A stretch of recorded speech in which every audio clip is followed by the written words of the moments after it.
Assalamu alaikum wa rahmatullahi wa barakatuh. It is a blessing for me to share my experiences with you this evening.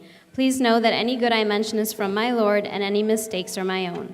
Last year, I went to my 16-year-old brother's track meet. I remind him, Umar, do a good job like you do in practice.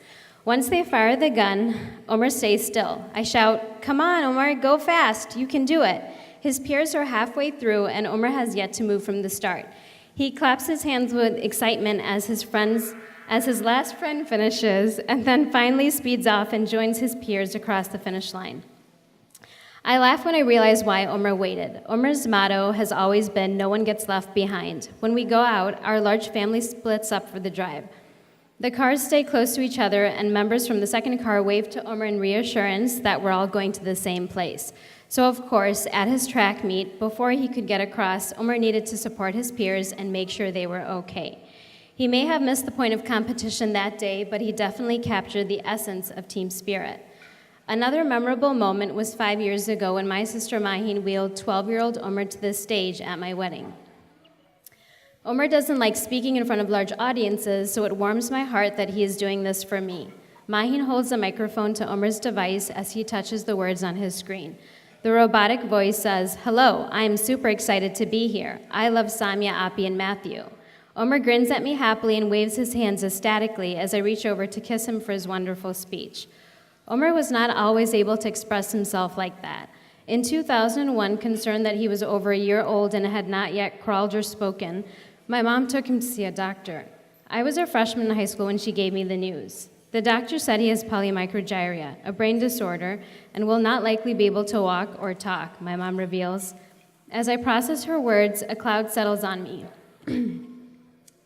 I imagine the what-ifs, if-onlys, and worst-case scenarios. I hope that Mom has something comforting to add, but all she can manage is, when I started crying in his office, he said, I know, it's like giving birth to a stillborn.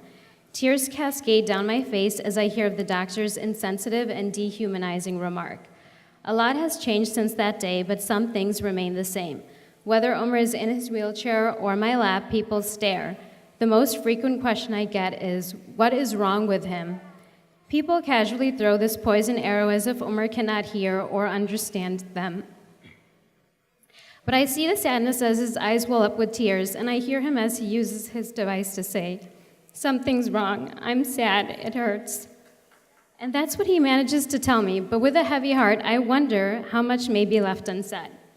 Umar received an award for excellence in technology. He navigates like a pro in his power chair, does a great job pedaling his bicycle, has the best jokes, and recently braved the X-Flight at Six Flags. I'm very proud of him, yet others still pity us and have placed him into the shameful box of disability. When this is their lens, how can people really see my brother in all of his beauty? Having Umar in my life has led me to ask the Almighty for many things, including support, but I never ask God why Umar or why us. For Umar is a favor God has bestowed upon us. People often give unnecessary praise for caring for Umar, implying in that polite yet insulting way that he is a burden. How could a life created by Allah subhanahu wa ta'ala be a burden? The question from Surah Rahman reverberates in my mind. So which of the favors of your Lord would you deny? It is mainly due to my brother that I became responsible, more conscientious, and deepened my relationship with Allah subhanahu wa ta'ala. Through my brother, I recognized the folly of underestimating individuals. I learned that one size doesn't fit all. I learned that I could use my strengths to help others access their own strengths, and I became a special education teacher.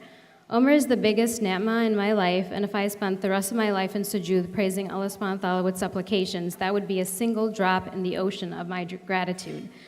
What I ask from God is that He softens and brings clarity to people's hearts and minds. Allah subhanahu wa ta'ala makes no mistakes when He says be, and the result is a person who has a physical or mental impairment. There is no accident in the beauty, the majesty, and diversity of His creations. Just as we do not understand Alif Lam Mim, we may not understand why a disability exists. We must all recognize that Allah's will may be for the person to not see with their eyes, hear with their ears, walk with their feet, speak with their tongue, or retain focus with their minds. But does that mean that they are not enjoying other favors from their Creator? Perhaps they are blessed with the magnification of a sense, an affinity for arts, sciences, technology, sports, and/or an acute memory. We will never know unless we get to know the person. This does not mean that we do not see the wheelchair, the cane, or nuances in behavior. This means that we do not stop looking when we see that. Get to know the whole person and see their condition as just a part of who they are. This is one of the missions of Muhsen, to promote awareness, which leads to acceptance and then accommodations. But keep in mind that Muhsen does not solely benefit people with special needs. It also benefits individuals in the majority, like you and me. We need to acknowledge our unearned privilege and take action.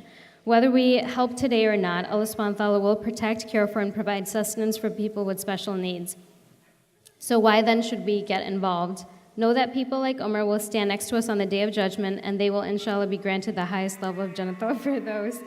And Allah subhanahu wa ta'ala will account for every weight of good and evil and ask us how we treated His beloved servants. What will our book of deeds show? Let us be accepting with our mind and hearts. Inshallah, this shall drive our hands towards donating generously today. Jazakallah khair.